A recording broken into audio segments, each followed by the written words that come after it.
Nadiskubre sa pagdinig ng Senado na may aqua farm na nakarehistro kay Sheila Go sa Sual, Pangasinan. Ang alkalde naman ng Sual na si Mayor Dong Kalugay, konektado raw sa mga aktibidad ni dating Banban Mayor Alice Go. Nasa frontline ng balitang yan si Mean Los Baños. Sheila, may amnesia ka ba? Madam Chair, hindi ako naniniwala, Sheila, hindi mo kami po pwedeng bolahin. Nasasabihin mo wala ka talagang alam lahat.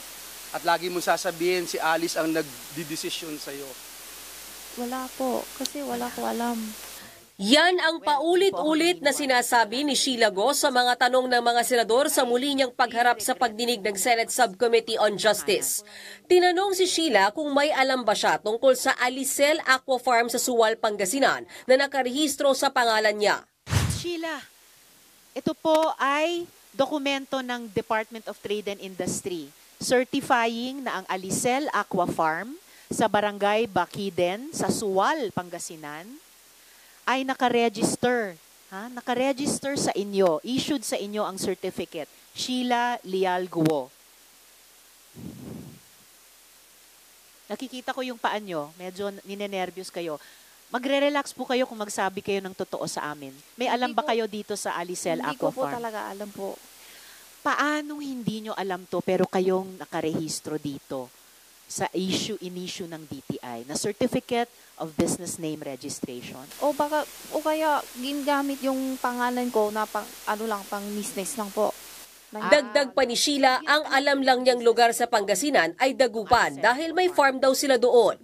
Bagay na hindi naman pinaniwalaan ni Senator Risa Hontiveros. May ID na pinakita ang senadora kung saan nakalagay ang pangalan at picture ni Sheila para sa account insurance membership sa Sual, Pangasinan. Hindi ko po alam. Hindi nyo alam.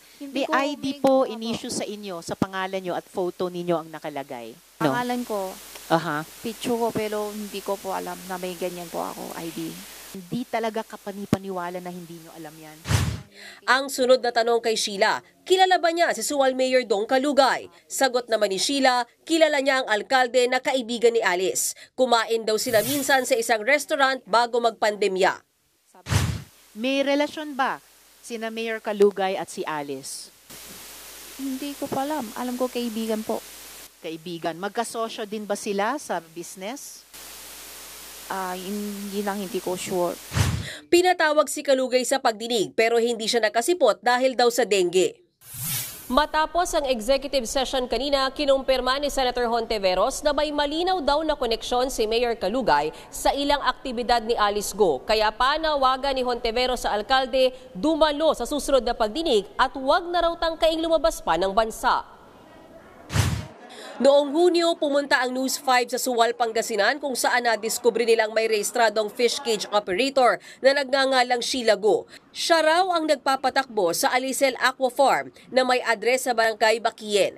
Pero nang puntahan ng News 5 ang naturang barangay, walang makapagturo sa Alicel Aqua Farm. Yung Alicel Aqua Farm, familiar ba sa inyo? Hindi ho eh.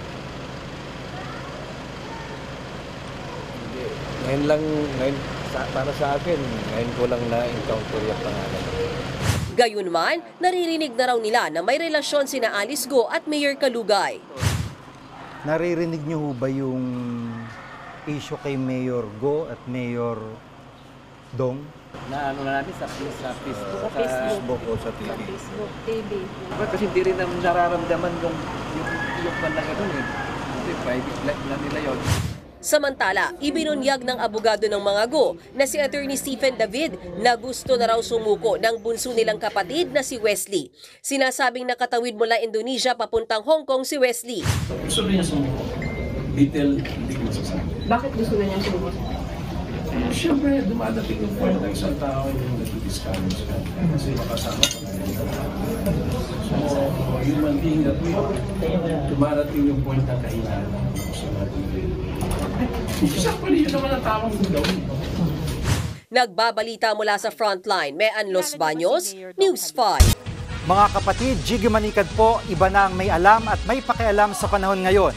Para sa konkreto, kumpleto at komprehensibong balitaan sa Frontline, mag-follow at mag-subscribe sa social media pages ng News 5.